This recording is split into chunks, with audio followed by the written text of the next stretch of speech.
Alright, it's time for TUF, my recap of TUF 9, episode 5. And damn camera. I really should get a stand for that. Okay, well, we had 2 fights this episode. And we had some more dysfunction between the American group. We hear about Cameron Dollar's womanizing, which is lovely, really appealing. And for the record, he really annoys me, so I'm actually hoping they feed him to Ross Pearson, and Ross Pearson absolutely kills him.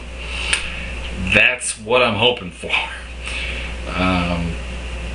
But basically, the heart of the matter is, I think it's somewhat of a bad mix of personalities. You have Jason Dent and Jason Pierce, who are a bit more solitary and not really group people, sort of. Or not really group people with people they don't really know. You have Cameron Dollar, who seems to be another douchebag.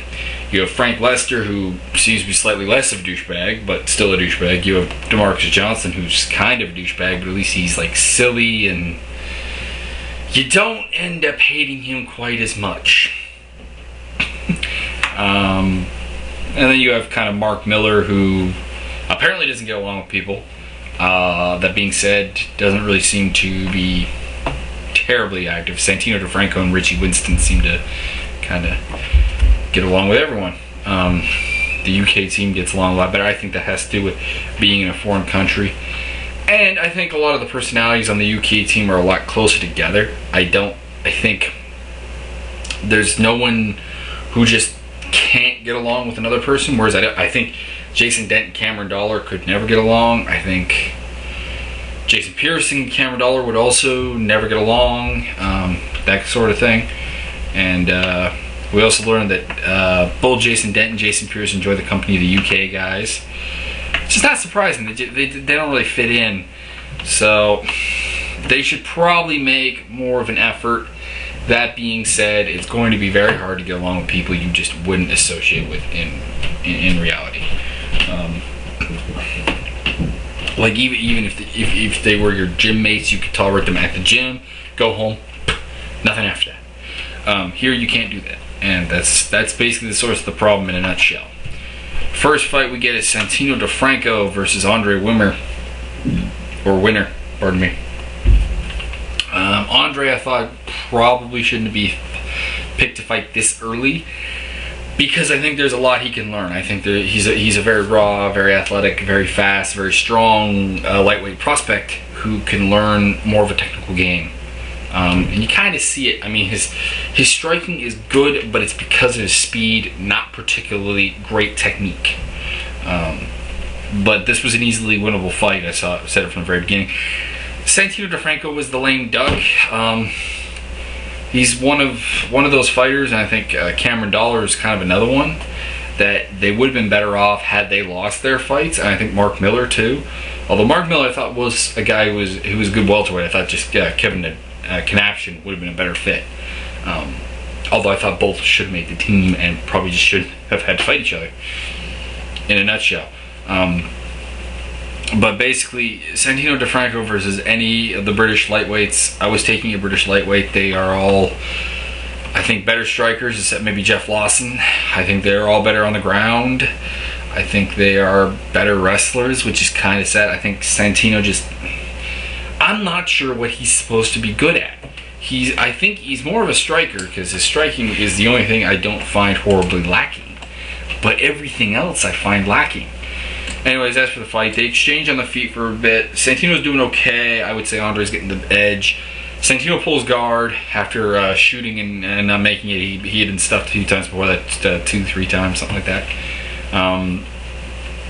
Andre just basically gets past the guard after he's working a little bit of rubber guard, kinda. Looking for maybe a triangle or a go-go. Gets past that and it pounds him out, and that's pretty much exactly how I saw the fight going, other than I thought it would remain standing. Just Andre through, and it alleviates one of 2, I think, lame duck lightweights on the US team. It's too bad because the edit Santino gives, he's a likable guy, it seems. He's a great story coming back from a brain aneurysm. That being said, just not a very good fighter. On to the next fight. U.S. gets picked DeMarcus Johnson versus Dean Aminga. Dean Aminga. If I were you, I would drill triangle defense for the rest of your career, and submission defense in general, it seems. But basically, Dean's a very athletic, very quick guy, pretty good striker. Nothing amazing. He's by British standards a good wrestler, but not by American standards, I don't think. And his ground game is, I think, pretty lacking. There's no way around it. I think he really is. He really needs to upgrade that. Anyways, Michael Bisping doesn't show up for the fight, which is kind of disturbing.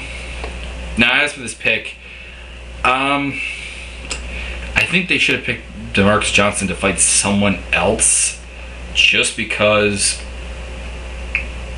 you look at DeMarcus' skills, and I think he could beat any of the three, I suppose, because Shipshack's already through. Any of the three remaining welterweights. I think you could have used this fight to take out a better fighter. Maybe I would say probably David Faulkner would have been the best bet. Just because it seems the U.S. team is looking at him, and this is partially because Jason Pierce didn't want to fight him, but that's because they seem to be buddies. And he was trying to go with, I don't do well against stout guys or something like that. I do better against the lanky guys. Admittedly, I think Pierce probably would have been better off fighting Dean Aminga, but I think any of the three would have been better off fighting Dean Aminga, so that doesn't really mean a lot, I guess. Anyways, DeMarcus goes through. Good pick. I should get the whole fight. Brief exchange on the feet. DeMarcus knocks Dean down. They get back up. They exchange again. Dean knocks down DeMarcus. DeMarcus goes for a Kimura. Dean escapes. More through brute force than anything else, though, and not terribly great positioning on the Kimura. And then Dean gets caught in a triangle choke. He tries to slam his way out. Taps out. Basically, like I said, triangle defense, for the love of God. It appears that the U.S. team is still not unified, and they probably never will be this season. I think it's just a mix of guys, and I think it's a lot of ego that we got on the show. But the thing is, I keep saying that there has to be better American fighters than this. Like, I've seen a fair number of these guys fight before. Santonio DeFranco, DeMarcus Johnson, Mark Miller. List goes on. A couple of guys are not known to me. I had never seen Cameron Dollar or Richie Winston. I had never seen Jason Pierce before, and I had never seen Frank Lester before. Now, looking at their fights, it's just kind of obvious that a lot of these guys aren't terribly good at anything. And it really makes me wonder what the hell they were thinking. I am surprised Dan Henderson did not insist on bringing like half a dozen Team Quest guys and saying they're better than the guys you picked. And that's all there is to it, really, on that matter. It's a pretty poor crew, although my pick still remains DeMarcus to win welterweight, and I think Jason Dent has a shot at lightweight. Which I've said before is not exactly a good thing. Okay, on to a little skill testing question. No prize though, so this is bragging rights, I guess. Name the first 5 English/British fighters to fight in the UFC. Born there, and I'm pretty sure some people are gonna get this wrong, but first 5. That's it. I'm not sure who they are actually. I think I know. I'm gonna write it down right now. Actually, I only got 30 seconds left. Okay, I'll write it down after I finish this off. And in the comments below, and on my next video, write down your answer. On my next video, I will say who got it right, and you get a shout out, I guess, plus bragging rights. So later.